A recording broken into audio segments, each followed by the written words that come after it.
जी, इफिसियों की पढ़ना पुस्तक। 6:13। जी जी, पढ़िए, ऊंची आवाज से पढ़ना है। इसलिए परमेश्वर के सारे हथियार जी बांध लो कि तुम बुरे दिन में सामना कर सको और सब कुछ पूरा करके स्थिर रह सको। जी, और आगे पढ़ेंगे, क्या लिखा है? इसलिए सत्य से अपनी कमर कसकर और धार्मिकता की झिलम पहनकर और पांव में मेल को सुसमाचार की तैयारी के जूते पहनकर और इन सब के साथ विश्वास की ढाल लेकर स्थिर रहो, जिससे तुम मुंह से दुष्ट के सब जलते हुए तीरों को बुझा सको। जी जी जी, मेरे प्रिय भाई बहनों, प्रभु आपको आशीष दे। और जैसा कि हमने वचन को पढ़ा है कि इसलिए परमेश्वर के सारे हथियारों को क्या करो, बांध लो, कि तुम बुरे दिनों में सामना कर सको। तो मेरे प्रिय भाई बहनों, कुछ ऐसे दिन पौलुस यहाँ दर्शाना चाहता है कि ऐसे दिन आएंगे जिनमें तुम्हें सामना करना होगा बुरे दिनों का, या हो सकता है गलत शिक्षाओं का, गलत बातों का। और हो सकता है कि ऐसा भी समय आएगा जब ना कोई भवन होगा, ना कोई चर्च होगा। और जैसा कि परमेश्वर का वचन कहता है कि जहाँ 2 या 3 मेरे नाम से इकट्ठे होते हैं, मैं उनके बीच में होता हूँ। तो मेरे प्रिय भाई बहनों, हो सकता है आने वाले समय में ऐसा कुछ हो, जैसा कि इसमें बताता है कि सत्य से अपनी कमर को कस लो, यानी कि सच्चाई से, सच्ची बातों से अपनी कमर को क्या करो, कस लो। धार्मिकता की झिल्म पहनकर, और लिखा है पांव में मेल के सुसमाचार की तैयारी के जूते पहनकर। तो मेरे प्रिय भाई बहनों, क्या कह रहा पौलुस? हर तरीके के हथियार से तैयार हो जाओ। सबसे पहले मैं आपको एक चीज बता देना चाहती हूँ कि परमेश्वर का जो मंदिर है वो कोई चर्च नहीं है, वो कोई ऐसा कोई भवन नहीं है जहां हम उसकी आत्मा को ढूंढ सकें। मेरे प्रिय भाई बहनों, वचन कहता है कि मैं अपना आत्मा तुम में बसाऊंगा, यानी कि मनुष्यों में बसाऊंगा। जब हम देखते हैं प्रेरितों के काम 2 अध्याय, मेरे प्रिय भाई बहनों पढ़ देंगे जल्दी से निकाल के, प्रेरितों के काम 2 अध्याय। वहां पे लिखा हुआ है कि परमेश्वर ने कहा है कि वो अपना आत्मा क्या करेगा, मनुष्यों में डालेगा। जी 2:17, जी 2:17 हम पढ़ेंगे, क्या लिखा है?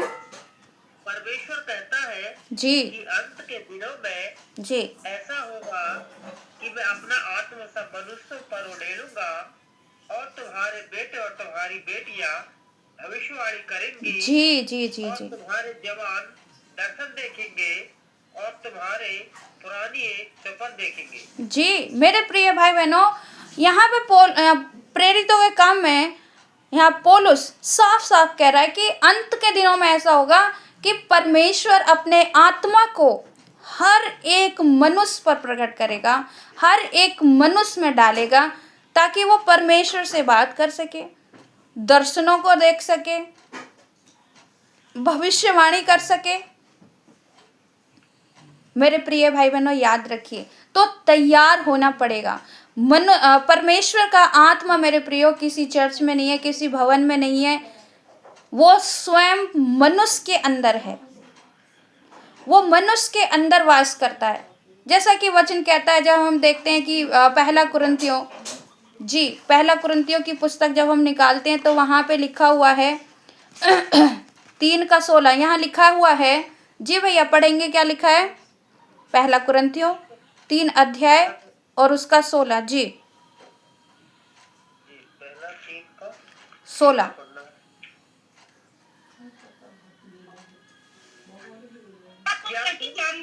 जी जी सिस्टर पढ़ दीजिए, आप पढ़ दीजिए। क्या तुम नहीं जानते कि तुम परमेश्वर का मंदिर हो और परमेश्वर का आत्मा तुम में वास करता है? जी मेरे प्रिय भाई बहनों, याद रखिए, परमेश्वर का मंदिर कौन है? मनुष्य। आपको मालूम है कि परमेश्वर ने क्या कहा? कहता है ये जो पृथ्वी है ये मेरे पैरों की चौकी है। हमारा परमेश्वर इस पृथ्वी पर अपने पैर रख करके बैठता है। तो सोचिए मेरे प्रियो, हम आज पवित्र आत्मा को कहाँ ढूंढते हैं? चर्च में, मंदिरों में, मस्जिदों में, हो सकता है और भी कहीं ढूंढते होंगे। लेकिन वचन क्या कहता है? हमारी बाइबल क्या कहती है? कहती है, क्या तुम नहीं जानते कि तुम परमेश्वर के मंदिर हो और मेरा आत्मा तुम में वास करता है? यानी कि मनुष्यों में वास करता है। तो मेरे प्रिय भाई बहनों, हम पवित्र आत्मा को कहाँ ढूंढते हैं? किसी लकड़ी में, किसी वेदी में, किसी कांच के स्टैंड में।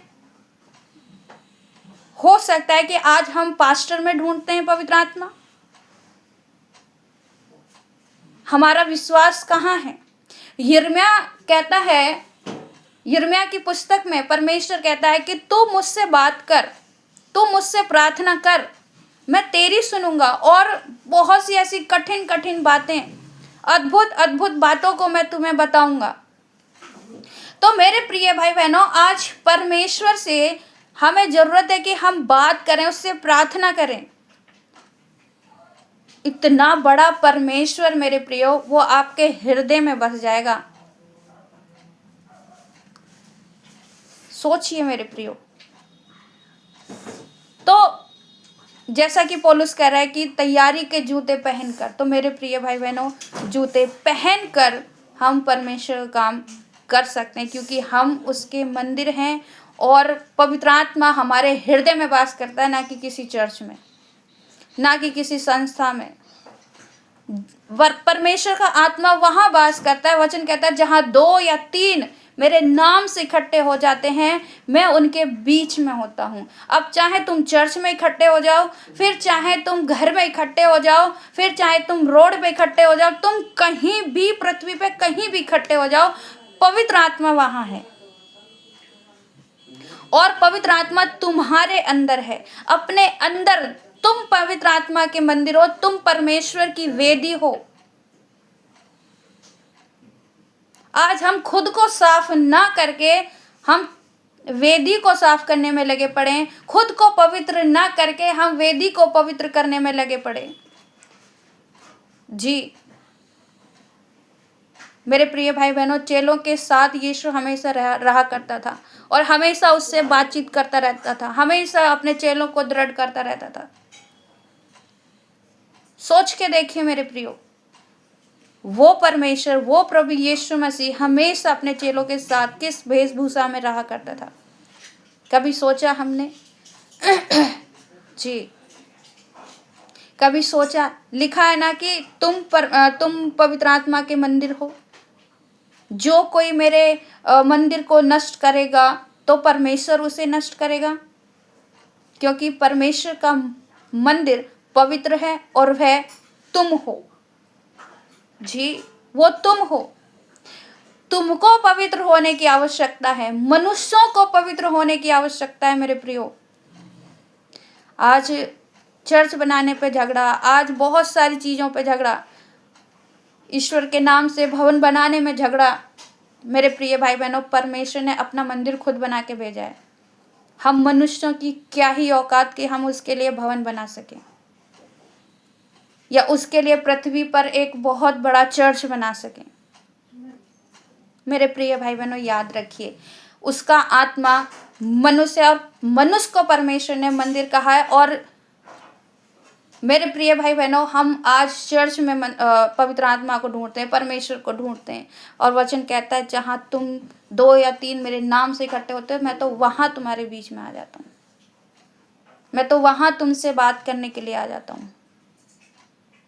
जी आने वाले समय में मेरे प्रियो ऐसा ही होने वाला है। हर एक व्यक्ति पवित्र आत्मा से भर जाएगा, हर एक व्यक्ति पवित्र आत्मा के कहे अनुसार चलेगा, क्योंकि परमेश्वर कहता है, मैं सब पे अपना आत्मा उंडेलूंगा, कोई ऐसा व्यक्ति नहीं बचेगा। जी कोई ऐसा व्यक्ति नहीं बचेगा। अभी दिन कठिन है, किसी के घर में पत्नी विश्वास में, किसी के घर में पति विश्वास में, किसी के घर में बच्चे विश्वास में, किसी के घर में माँ बाप विश्वास में हैं। आधे लोग विश्वास में हैं, आधे लोग नहीं हैं। याद रखिए मेरे प्रियो, वचन कहता है ना कि मैं सब पर पवित्र आत्मा उड़ेलूंगा, तो उड़ेलेगा। लिखा है कि अपनी कमर को कस लो सत्य से। यही सत्य है मेरे प्रियो जी, यही सत्य है। बल्कि आपको पता है पुराने नियम में तो वचन क्या कहता है, जब हम निर्गमन की पुस्तक निकालेंगे, निर्गमन की पुस्तक 20 अध्याय जी, जल्दी से निकालेंगे कि वहां पे मूसा से परमेश्वर क्या कहता है जी। निर्गमन 20 अध्याय और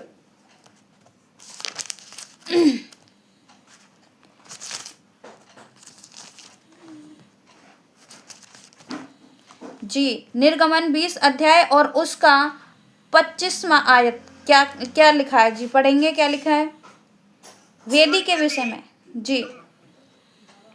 और यदि तुम मेरे लिए पत्थरों की वेदी बनाओ जी और तराशे हुए पत्थरों से न बनाना, क्योंकि जहाँ तुमने उस पर अपना हथियार लगाया वहाँ तुम उसे अशुद्ध कर दोगे। जी मेरे प्रिय भाई बहनों, याद रखिए वचन क्या कह रहा, कहता है यदि तुम मेरे लिए वेदी बना रहे हो ना, तो तराशे हुए पत्थरों से ना बनाना, क्योंकि जहां कहीं तुमने उस पर हथियार लगाया तुम उसे अशुद्ध कर दोगे। अब समझ में आया कि क्यों परमेश्वर कहता है कि तुम मेरे मंदिर हो। उसने खुद ने इंसान को बना के भेजा है, खुद ने अपना मंदिर बना के भेजा है जी। यही चीजें तो हमें समझनी है। और हमें क्या समझना है, पुराने नियम में ही देख लीजिए, मूसा से साफ साफ कह दिया, अगर तुमने उस पे हथियार लगा दिया ना तो तुम उसे अशुद्ध कर दोगे। तो इसलिए तराशे हुए पत्थरों से मत बनाना। और नए नियम में मेरे प्रियो, यीशु ने भी कहा कि तुम क्या करो, जूते पहन लो जी। मेरे प्रिय भाई बहनों, नए नियम में भी जब यीशु ने अपने चेलों को भेजा तो पता क्या कह के भेजा कि मार्ग के लिए ना लाठी लेना ना झोली लेना, वरन क्या करना, जूते पहन लो। लिखा है, जब हम देखते हैं मरकुस की पुस्तक जी, निकालेंगे मरकुस की पुस्तक 6 अध्याय और उसका 8वां आयत हम पढ़ेंगे तो क्या लिखा है जी सिस्टर, 6 का 8 पढ़ लो जी। उसने उन्हें आज्ञा दी, मार्ग के लिए लाठी छोड़ और कुछ न लो, न तो रोटी न झोली न बटियों में पैसे, परंतु जूतियां पहन लो और दो दो कुर्ते न पहनो जी।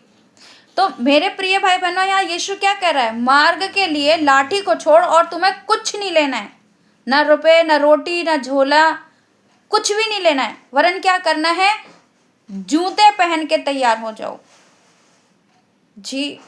तो मेरे प्रिय भाई बहनों, यहाँ यीशु खुद कह रहा है। बहुत से लोग सवाल करते हैं, बहुत से लोगों के दिमाग में चलता है, अरे मसीह लोग जूते पहन करके प्रचार कैसे करते हैं। भाई तैयारी के साथ, परमेश्वर का आत्मा मेरे प्रियो किसी वेदी में नहीं है जी। परमेश्वर का आत्मा मेरे प्रियो किसी लाल मैट पे नहीं है जो वेदी के नीचे बिछाया जाता है, लोग वहां जाके घुटने टेकते हैं और सर झुकाते हैं। ये सब काम करने के लिए हमारा घर है, हम व्यक्तिगत में प्रार्थना करें, तैयारी करके जब हम मनुष्यों के सामने आते हैं ना तो प्रचार करने के लिए आते हैं। परमेश्वर का आत्मा मेरे प्रियो मनुष्यों के अंदर होता है जी। यही तो चीजें हमें समझनी है। आज पता है क्रॉस को लगा रखा है चर्चों में, यीशु की मूर्ति को चर्चों में लगा रखा है, मरियम की मूर्ति को चर्चों में लगा रखा है, और उसमें हम यीशु को ढूंढते हैं। तभी तो जाते हैं चप्पलें उतार के, तभी तो जाते हैं वहां पे जूते उतार के। तो मेरे प्रिय भाई बहनों, याद रखिए, यीशु ने साफ कह दिया, परमेश्वर ने साफ कह दिया कि पवित्र आत्मा तुम्हारे अंदर वास करता है। और वचन कहता है, पौलुस कहता है कि जो तुम संसार में देखते हो ना, वो उससे कहीं ज्यादा बड़ा है जो तुम्हारे अंदर है, यानी कि पवित्र आत्मा। और पौलुस, यीशु मसीह, पतरस, यूहन्ना, ये सब मनुष्य को अंदर से साफ करते हैं, अंदर से पवित्र करते हैं। अंदर से पवित्र आत्मा काम करता है मेरे प्रियो, बाहर से नहीं। और वो काम कहाँ करेगा? जब आप उसे अपने अंदर आने दोगे, जब आप समझ जाओगे कि पवित्र आत्मा तो मेरे ही अंदर है, मैं पवित्र आत्मा का मंदिर हूँ, मैं परमेश्वर का मंदिर हूँ। जिस दिन आपने ये समझ लिया ना मेरे प्रियो, आप क्रॉस में नहीं ढूंढोगे यीशु को, आप तेल में यीशु को नहीं ढूंढोगे, आप तेल में सामर्थ्य नहीं ढूंढोगे, क्योंकि पवित्र आत्मा तुम्हारे अंदर होगा, तुम पावरफुल होगे, तुम सामर्थ्य होगे। आपको मालूम है ये चीजें? इसीलिए तो पौलुस कह रहा है इफिसियों की पुस्तक में, जी 6:10 क्या है? इफिसियों की पुस्तक 6 अध्याय क्या लिखा है भैया? उसका 10वां आयत में हम पढ़ेंगे, क्या लिखा है? जी जी जी इसलिए जी पढ़िए। इसलिए प्रभु में और उसकी शक्ति के प्रभाव में बलवंत बनो। जी परमेश्वर के सारे हथियार बांध लो कि तुम शैतान की युक्तियों के सामने खड़े न रह सको। जी, खड़े रह सको मेरे प्रिय भाई बहनों। लिखा है इसलिए प्रभु में और उसकी शक्ति में बलवंत बनो। तो मेरे प्रिय भाई बहनों, पौलुस आपको बलवंत बनाने की बात कर रहा है, पवित्र आत्मा आपको बलवंत बनाने की बात कर रहा है। जो कुछ हो आप हो मेरे प्रिय भाई बहनों, पवित्र आत्मा को अपने अंदर खोजो। परमेश्वर का जो इतना बड़ा परमेश्वर है ना, उसका सिंहासन मेरे प्रियो आपके हृदय में। गाना गाते हैं ना हम, मेरा दिल बने तेरा सिंहासन, तो वो बने नहीं बल्कि परमेश्वर ने बनाया है। लेकिन बात क्या है, हमारे मुंह से क्या निकलता है? गंदी बातें। बात क्या है, हमने अपने मन को किससे अशुद्ध कर रखा है? अशुद्ध विचारों से, अशुद्ध बातों से, फिल्मी जोक से, फिल्मी गानों से हमने अपने मन को अशुद्ध कर रखा है, बहुत सी बातें। तो मेरे प्रिय भाई बहनों, लिखा है जब हम इफिसियों 4 का जब हम यहाँ पढ़ते हैं 25, क्या लिखा है? जी भैया पढ़ेंगे। इस कारण झूठ बोलना छोड़कर हर एक अपने पड़ोसी से सच बोले, क्योंकि हम आपस में एक दूसरे के अंग हैं। जी, लिखा है कि हर एक व्यक्ति अपने पड़ोसी से सच बोले, अपनी पत्नी से सच बोले, अपने पति से सच बोले। लेकिन आज सच तो दूर दूर नहीं है, तभी तो हम क्रॉस में यीशु को ढूंढते हैं। लिखा है ना कि सत्य से अपनी कमर को कस लो, तभी तो हम यीशु की मूर्तियों में हम यीशु को ढूंढते हैं, जबकि वो तो जीवित हो गया। तो लिखा है जब हम यहाँ पढ़ते हैं ना 29 को, तो क्या लिखा है भैया? लिखा है कोई गंदी बात तुम्हारे मुंह से ना निकले, पर आवश्यकता के अनुसार वही निकले जो उन्नति के लिए उत्तम हो। कोई गंदी बात। अब देख लीजिए हमारे मुंह से क्या क्या निकलता है, इन सारी चीजों को देख लीजिए। जबकि परमेश्वर कहता है तुम पवित्र आत्मा का मंदिर हो, लेकिन आज मेरे प्रियो हम अशुद्ध हो चुके हैं। आज आपको मालूम है कि मनुष्य के अंदर व्यभिचार कितना बढ़ गया है। जी, वो धार्मिक लोगों को भी नहीं छोड़ रहा है, क्योंकि हम ईश्वर को वहां ढूंढते हैं जहां वो होता ही नहीं है। मेरे प्रिय भाई बहनों, हम ईश्वरों को दीवारों में नहीं, चर्चों में नहीं, वेदी में नहीं, हम ईश्वर को अपने अंदर ढूंढें, वो हमें मिल जाएगा। यस मेरे प्रिय भाई बहनों, हम पवित्र आत्मा को अपने हृदय में खोजें और ये मान के चलें कि मैं ही परमेश्वर का मंदिर हूँ। वो सर्वसिद्ध परमेश्वर, सर्वशक्तिमान परमेश्वर मेरे ही अंदर है। और वो पृथ्वी पे आ भी नहीं सकता, क्योंकि वचन कहता है पृथ्वी उसके पैरों की चौकी है। अब सोचिए, जिसने आकाश को बनाया, जिसने पृथ्वी को बनाया, जिसने सब कुछ को बनाया, वो परमेश्वर इस पृथ्वी पर पैर रख के बैठता है। अब बताइए, कहाँ तुम परमेश्वर का भवन बनाओगे? कहाँ तुम चर्च बनाओगे? कभी सोचा? कहाँ उसका सिंहासन लाओगे? जिस पृथ्वी पर वो पैर रख के बैठता है, क्या उसके चौकी में उसका भवन हम बना सकते हैं? सोचिए।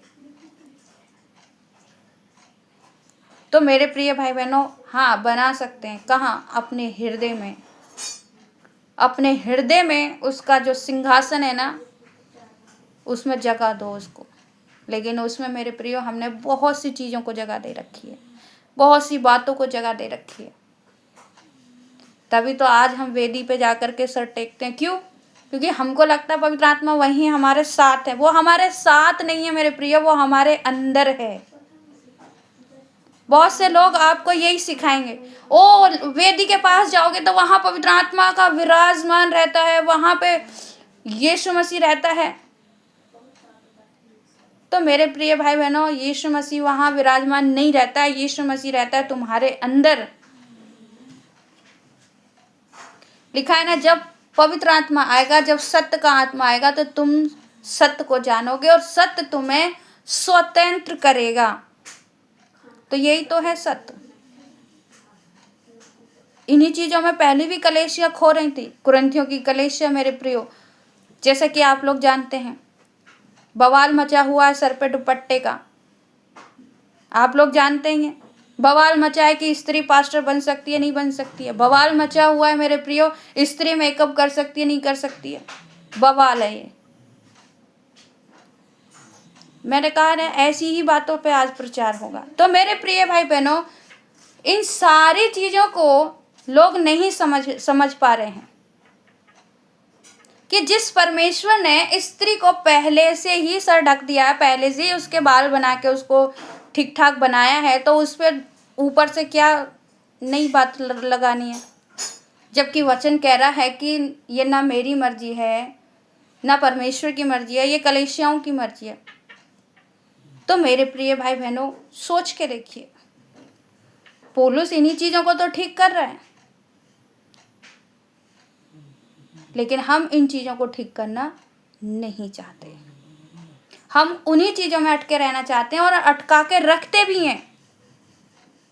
जब पौलुस कह रहा है कि फीबे को ग्रहण करो जैसे मैंने उसको ग्रहण किया है, जैसे मेरी वो उपकार करने वाली रही है, उसके बाद भी हम ग्रहण नहीं करते। तो मेरे प्रिय भाई बहनों, कुछ ऐसा ही बवाल आज मसीहत में मचा हुआ है। सोचिए, पौलुस क्यों कह रहा है कि तुम बुरे दिनों में सामना कर सको, सत्य से कस के कमर कस लो?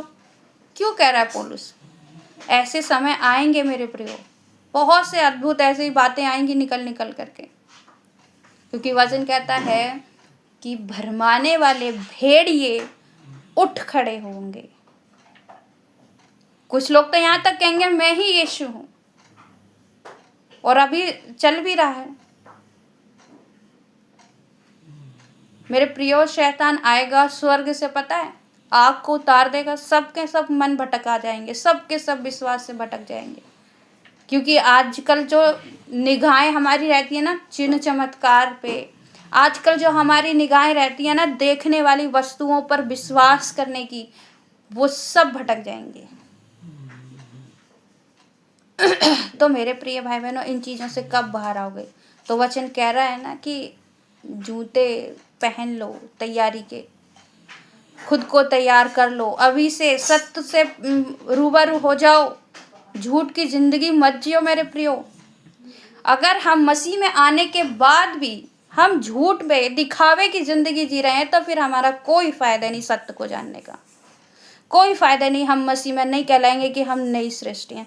आपको एक चीज़ और मैं बता दूं मेरे प्रिय भाई बहनों, जितना अंधकार, जितना मैंने रीति रिवाज मैंने मसीहों में देखी है ना, मैंने अपने अविश्वासी वाले जीवन में भी नहीं देखी।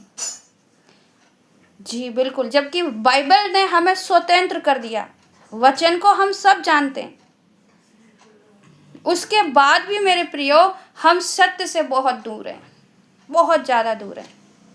क्यों? क्योंकि हम पास्टर के अंदर पवित्र आत्मा ढूंढते हैं, हम वेदी के अंदर पवित्र आत्मा ढूंढते हैं, हम चर्च में पवित्र आत्मा ढूंढते हैं, हम क्रॉस पर यीशु को ढूंढते हैं, हम इन चीज़ों को ढूंढते हैं। हमारा मन जो है ना वो करेगा, हम एक वेदी बनाएंगे, वहां पे पवित्र आत्मा विराजमान होगा।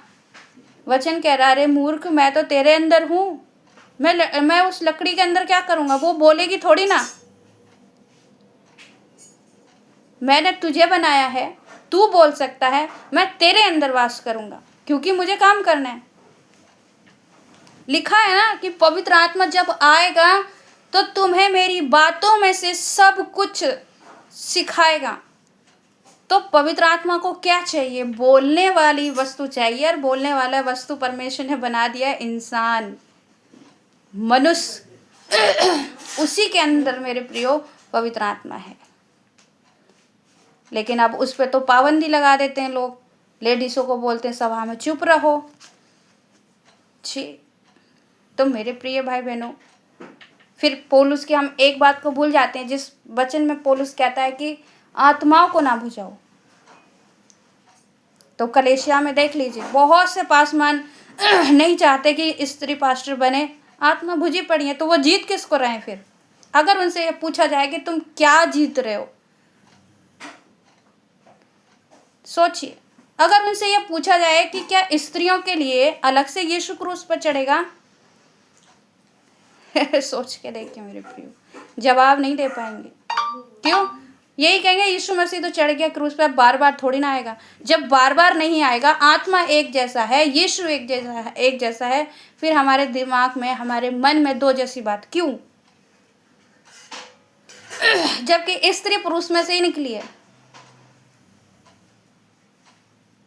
तो इन चीजों को मेरे प्रिय हम नहीं समझ पाते। इन बातों को कौन समझेगा, कौन समझाएगा इन बातों को? तो यशा भविष्यवक्ता कहता है, मुझे भेज, मैं जाऊंगा तेरे लिए। मेरे प्रिय भाई बहनों, आज बहुत से लोग इन बातों को नहीं समझा रहे, यशा भविष्यवक्ता की तरह काम नहीं कर रहे, यिर्मयाह की तरह काम नहीं कर रहे हैं, पौलुस की तरह काम नहीं कर रहे हैं फरीसी शास्त्रियों की तरह, कर रहे हैं मूसा की तरह, कर रहे हैं राजा दाऊद की तरह, यीशु की तरह नहीं कर रहे। जबकि वचन कहता है कि यीशु बहुत अच्छा एक सेवक रहा, एक बहुत अच्छा पास्टर रहा, बहुत अच्छा चरवाहा रहा, और सब नामों में वो श्रेष्ठ रहा। परमेश्वर ने खुद ने सबसे हटके एक बात कह दिया कि ये मेरा प्रिय पुत्र है, इसकी सुनो, इसकी समझो, जो इसकी सुनेगा वही उद्धार पाएगा। इसके अलावा और हमें कुछ भी करने की आवश्यकता नहीं है।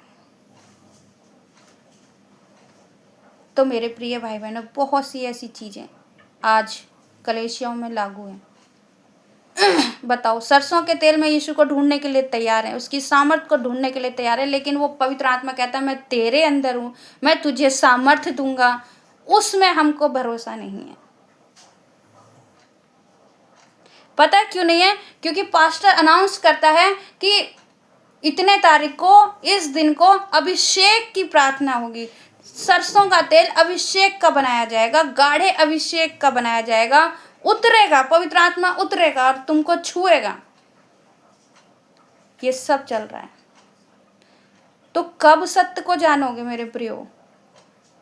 बाइबल आपके पास है, बाइबल को आप नहीं पढ़ रहे हो, आप अंधकार में रहोगे। जी मेरे प्रियो, आप अंधकार में रहोगे। वचन कहता है सोग वाली चादर को हटा दो, अब महिमा वाली चादर को ओढ़ लो। वचन कहता है तुम पुराने मनुष्य तब को उतार दो, अब नए मनुष्य तब को पहन लो। तो यीशु ने नया किया ना, कब पहनेंगे हम इन चीजों को? कब हम समझेंगे इन बातों को? मेरे प्रिय भाई बहनों, हमें समझना होगा, हमें समझना होगा। लिखा है, जब हम इफिसियों 5:15 जब पढ़ते हैं तो लिखा है, इसलिए ध्यान से देखो कि कैसी चाल चलते हो, निर्बुद्धियों के समान नहीं पर बुद्धिमानों के समान चलो। मेरे प्रिय भाई बहनों, निर्बुद्धियों के समान मत चलो, बुद्धिमानी के साथ चलो। अगर जीतना है ना, परमेश्वर के राज्य में जाना है ना, तो बुद्धिमानी के साथ चलना होगा। जी, बुद्धिमानी के साथ चलना होगा। अवसर को बहुमूल्य समझो मेरे प्रियो, क्योंकि दिन बुरे हैं, कई प्रकार की शिक्षाओं से लोग भटक जाएंगे। वचन कहता है, अनेकों प्रकार के उपदेशों से सावधान, मत भरमाए जाओ। चौकस रहो कि तुम क्या सुन रहे हो, कौन तुम्हें क्या सिखा रहा है, चौकस रहो। इन चीजों को हमें समझना पड़ेगा। आज मनुष्य मेरे प्रियो खुद पर फोकस ना करके चर्च पे फोकस कर रहा है, यीशु की मूर्ति पे, तेल पे फोकस कर रहा है, क्रॉस पे फोकस कर रहा है, इन सब पे फोकस कर रहा है, वेदी पे फोकस कर रहा है, चर्च बनाने पे फोकस कर रहा है। वचन कह रहा है, तू खुद को तो बना पहले मेरे लिए, तैयार तो कर। वचन कह रहा है ना कि तैयारी के जूते पहन लो। इन चीजों को हमें समझना होगा मेरे प्रियो। आज मनुष्य मेरे प्रियो आलसी हो गया है, खुद को बदलना नहीं चाहता, खुद के अंदर पवित्रता को लाना नहीं चाहता, बल्कि पवित्रता मेरे प्रियो एक ऐसी चीज है कि आपको परमेश्वर से तो जोड़ के रखती है। जी, पवित्र आत्मा और पवित्रता एक ऐसी चीज है कि आपको कई बुरी बातों से, जबकि हर एक बात जो हमारे दिमाग में आती है ना उल्टी सीधी, उनसे हमारी रक्षा करता है, हमें बचाता है। हमारी पवित्रता, हमारे गंदे विचार मेरे प्रिय भाई बहनों, जो हमें अशुद्ध करती है, उन बातों से मेरे प्रिय हमें बचाती है। तो इन चीज़ों को हम नहीं समझते। हम सोचते हैं वेदी पवित्र है, लकड़ी की या कांच की, जैसा चाहो आप उसको वैसा बना लो। और पास्टर पता क्या कहता है, पवित्र आत्मा यहाँ पे मंच पे इस वेदी पे विराजमान है। बताइए, अगर पवित्र आत्मा वेदी पर विराजमान होगा तो बोलेगा कैसे? सोच के देखिए कैसे बोलेगा। जबकि पवित्र आत्मा को तुम्हारा मुंह चाहिए, तुम्हारा शरीर चाहिए ताकि वो बोल सके, तुम्हारी जवान चाहिए ताकि वो बोल सके। क्योंकि मेरे प्रियो, हमारा परमेश्वर बोलने वाला परमेश्वर है, वो चुप रहने वाला नहीं है। उसने मनुष्य बोलने के लिए ही तो बनाया। मूसा ने कहा था कि मैं बोल नहीं पाऊंगा प्रभु, जबकि परमेश्वर चाह रहा था कि परमेश्वर मूसा के जरिए बोले, लेकिन मूसा क्या कह गया, मैं बोल नहीं पाऊंगा प्रभु। तब जाके मूसा परमेश्वर ने कहा ठीक है, मैं तेरी जगह किसी और को खड़ा करूंगा।